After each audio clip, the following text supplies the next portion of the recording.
Olá, bom dia, seja bem-vindo, seja bem-vinda. Mais uma aula de Biologia aqui com o professor Paulo Henrique no Colégio Master. Então vamos dar sequência ao nosso livro. Estamos aí no módulo 16, C16, quase já caminhando para terminar o livro. E vamos então falar sobre tecido conjuntivo hematopoético e resposta imunológica. Esse tecido hematopoético ele está relacionado ao nosso sangue. Se você se lembrar, na última aula a gente falou sobre tecido conjuntivo do tipo sanguíneo, né? E aí eu te falei que as hemácias, por exemplo, são células desprovidas de núcleo. Gente, células que não têm núcleo não conseguem gerar novas células. Então existe um local no corpo humano onde as células do sangue, quais são as células do sangue? Glóbulos brancos, vermelhos e plaquetas. Então existe um local no nosso corpo onde essas células são produzidas. Esse local é nossa medula óssea vermelha, ou também a gente pode chamar de tecido hematopoético. Também a gente tem a relação com o sistema linfático, então a gente tem aí toda a nossa questão de imunidade também. Por isso que é muito importante a gente estudar esse tecido conjuntivo hematopoético, tá bom? Então a gente está aqui no livro e a gente vai falar um pouquinho sobre ele. Então você observa, que dentro dos ossos longos, não são todos os ossos que têm medula óssea vermelha, apenas no interior de ossos longos você vai encontrar esta medula óssea vermelha. Então esse tecido é um tecido bem fibroso, e nesse tecido fibroso, formado por tecido conjuntivo frouxo, você tem então uma série de células que a gente chama de multipotentes, que são capazes de se diferenciar em todas as células que nós vamos encontrar no nosso sangue. Então a gente está falando aqui, células tronco hematopoéticas. Então essas células aqui elas conseguem se diferenciar em glóbulos vermelhos, que também podem ser chamados de eritrócitos, em glóbulos brancos, que são os famosos leucócitos. Se você se lembrar do capítulo passado, a gente tem neutrófilo, eosinófilo, basófilo, monócito, alguns tipos de glóbulos brancos. Aí a gente tem os fragmentos celulares, que são as plaquetas, tá bom? Então fica esperto aí com o tecido hematopoético. Aqui então a gente tem um esqueminha, então. A gente tem lá na medula óssea vermelha, essa célula que a gente chama de hemocitoblasto, e essa célula que é a célula multipotente, ela é capaz então de se diferenciar e formar todas essas células aqui que você está vendo, Então o hemocitoblasto lá na medula óssea vermelha vai se diferenciar em proeritroblasto e vai formar as hemácias. Pode se diferenciar em mieloblasto e formar os glóbulos brancos, os leucócitos do tipo granulócitos. Aqui a gente tem basófilos, eosinófilos e neutrófilos. Tá? Esses aqui são são os granulados. Então a gente tem aqui os granulócitos. O hemocitoblasto pode ainda se diferenciar em linfoblasto e monoblasto e se transformar em leucócitos, que a gente chama de agranulócitos. Primeiramente o linfócito e o monócito. Monócito relacionado aí bastante com as reações inflamatórias, e os linfócitos principalmente com a produção de anticorpos. Ainda está faltando quem? As plaquetas. Então o hemocitoblasto vai se transformar neste carinha aqui, megacardioblasto, que vai se fragmentar e dar origem às plaquetas. Então ele vai te contar aqui um pouquinho da origem dessas células, Essa história toda aqui que eu já te falei. Origem das hemácias, como eu te disse aqui. Origem dos glóbulos brancos, tá vendo aqui, mieloblasto e linfoblasto. E a gente tem a origem das plaquetas, Fragmentos celulares que vêm deste megacariócito. O tecido conjuntivo linfático, ele é constituído principalmente pela linfa, E a linfa, ela é muito semelhante ao sangue, Os fluidos corporais também dependem da linfa. O sistema linfático ele tem muita relação com a imunidade do nosso corpo. Então, existe uma série de substâncias, uma série de agentes invasores que podem estar nos nossos tecidos. Então, a linfa recolhe toda essa substância, todo esse líquido, e aí ela vai cair dentro dos vasos linfáticos. Esses vasos linfáticos vão se desenvolver em pontos que a gente chama de linfonodos, e aí nesses linfonodos existe uma intensa atividade de células de defesa que vão limpar o nosso organismo. Além disso, existem alguns locais, alguns órgãos que também são relacionados ao sistema linfático, onde essa limpeza acontece. É o caso, por exemplo, do baço, do timo, que é uma glândula que fica próxima ao externo. Então tem muita relação também. Ouviu falar de linfa, né? É importante lembrar aí do nosso sistema imunológico, né? Que ele vai falar um pouquinho para você, vai te mostrar os linfonodos, os vasos linfáticos, os órgãos relacionados ao sistema linfático, né? Então imagina todos os fluidos corporais dos tecidos, né? Se eles têm substâncias ruins, se existem restos de invasores, todo esse sistema linfático ele vai recolher esse líquido corporal, vai passar por esses linfonodos, essas bolinhas vermelhas aqui, aliás, desculpa, bolinhas verdes. Existe uma intensa atividade do sistema, né, imunológico aí para livrar o nosso organismo desses invasores, né?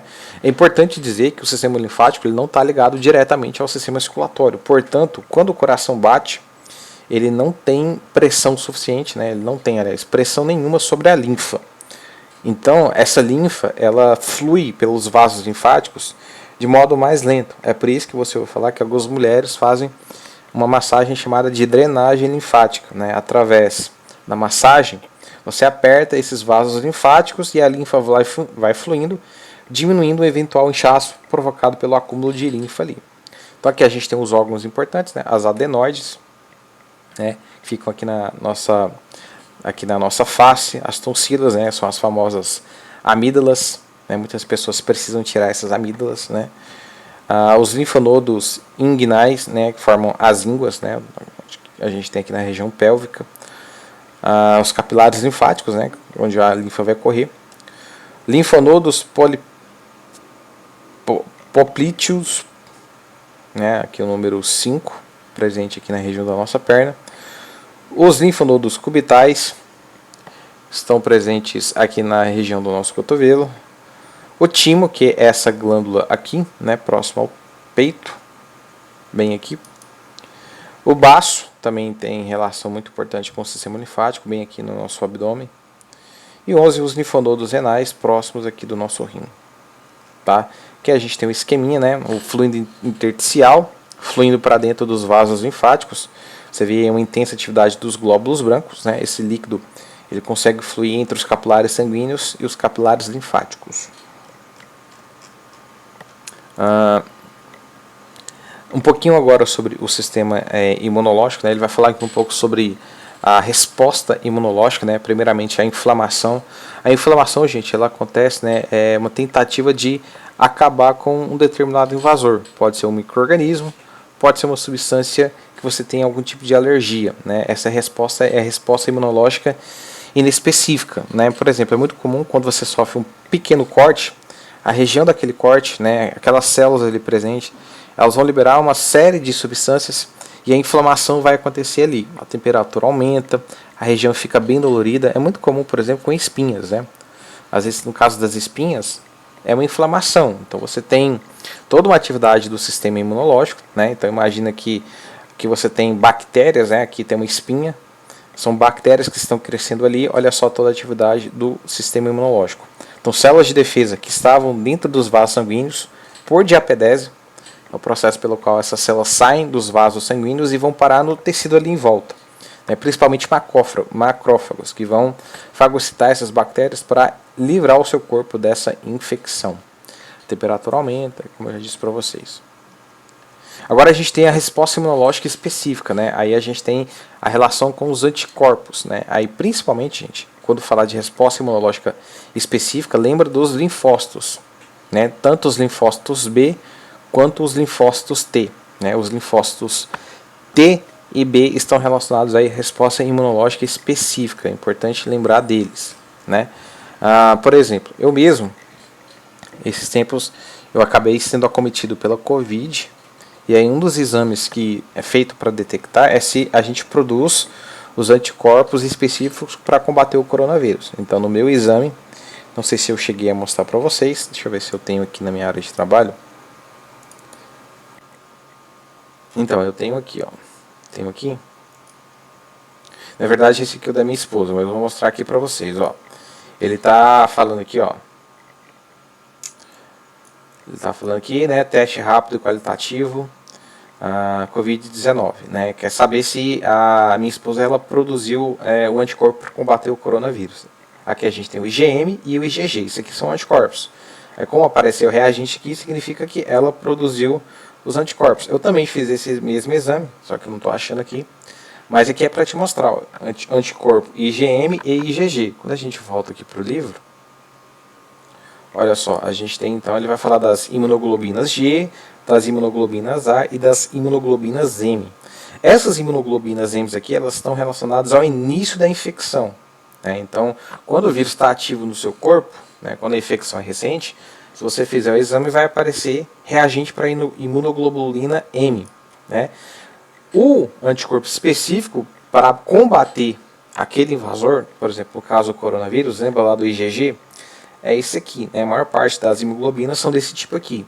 Então essas aqui são as eficientes, né? Elas vão te oferecer uma proteção a longo tempo, né? Lembrando que o sistema imunológico tem essa questão da memória química, né? Uma vez que você tenha entrado em contato, essas células elas são capazes de produzir esses anticorpos por um período de tempo. Para alguns tipos de invasores, essa resposta, essa lembrança, ela pode durar para o resto da vida. Agora, por caso, por exemplo, do coronavírus, a gente não sabe por quanto tempo ainda. Por isso, né, os testes da vacina, né, para estimular isso aqui a acontecer. Quando você toma uma vacina, você estimula isso aqui. E aí, então, os testes as pesquisas estão sendo feitas para determinar qual é o tempo de oferecimento de imunidade em relação a essa vacina. Como a gente está falando de vacina, ele vai falar aqui um pouquinho da diferença entre imunização ativa e passiva. Na imunização ativa, você produz um anticorpo. Como é que você produz um anticorpo? Entrando em contato com o invasor. Quando você toma uma vacina, você faz exatamente isso. Né? A vacina, ela tem que ser capaz de sensibilizar o seu sistema imunológico sem provocar a doença. Portanto, nas vacinas, ou você tem pedaços do vírus, ou você tem o vírus enfraquecido em laboratório, ou você tem uma proteína que o vírus produziu. Você vai estimular o seu sistema imunológico para produzir isso daqui, sem fazer com que você fique doente. Então você vai produzir os anticorpos ainda. Outra maneira é pegando a doença. Né? Por exemplo, a minha esposa e eu, né, não nos vacinamos, mas pelo menos, né, por enquanto, a gente espera que a gente esteja imune contra o coronavírus. A gente ouviu falar em alguns casos de reinfecção, né, mas se você pensar na quantidade de pessoas no mundo que já pegaram Covid-19, né, se a gente for levar em consideração as pessoas e os casos confirmados de infecção, é muito baixo. Tá? Então, de modo geral, a gente pode dizer que por um certo período a gente está imunizado contra o coronavírus. A gente só não sabe até quando. Tá bom? Então, pegando a doença, você vai produzir os anticorpos. Se vacinando, você também produz os anticorpos. Em relação à imunização passiva, voltando aqui, né? A gente tem a questão do soro, né? Não sei se você já ouviu falar do soro antiofídico. Quando você é picado por uma cobra, você tem que receber o soro antiofídico. Por quê? Porque se você receber uma vacina, né, não vai dar tempo de você produzir os anticorpos. Você já tem que receber esses anticorpos prontos. Então, no soro, a imunização é passiva. Você recebe os anticorpos já prontos. Tudo bem? Então, neste capítulo é apenas isso. Tá? Na próxima aula eu vou passar esses exercícios aqui para vocês fazerem. Qualquer dúvida que vocês tiverem, é só me chamar. Um abraço para vocês e até a próxima aula.